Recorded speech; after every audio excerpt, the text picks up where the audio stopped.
सिंधु दरिया में बोड वारी सूरत हाल है। जेकॾहिं असीं सिंधु दरिया जी पंजाब में सूरत हाल ॾिसूं तो उते वहकरा जेके आहिनि उहे लाथ में अची विया आहिनि ऐं बदस्तूर जेके आहिनि उहे घटिजी रहिया आहिनि ऐं मामूल ते जेके आहिनि उहे पहुची विया आहिनि।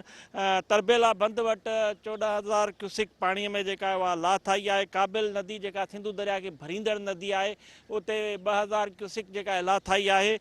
जॾहिं त चश्मा बैराज वटि 59,880 क्यूसिक जी लाथ जेका आहे उहा रिकॉर्ड कई वई आहे। इहा पंजाब जी सूरत हाल आहे जिते पाणीअ में बदस्तूर जेका आहे उहा लाथ अची रही आहे। पर जॾहिं असीं सिंधु दरिया में सिंध जे हदुनि में दाख़िल थियूं था त उते पाणीअ में जेको आहे उहो चाड़ वारी सूरत हाल आहे। गुड्डू बैराज वटि जिते वॾी बोड वारो वहकिरो गुज़री रहियो आहे उते पाणीअ जो मथां वहकिरो 5,69,570 क्यूसिक आहे। हिते गुज़िरियल 24 कलाकनि में 1,000 क्यूसिक पाणीअ में लाथ आई आहे।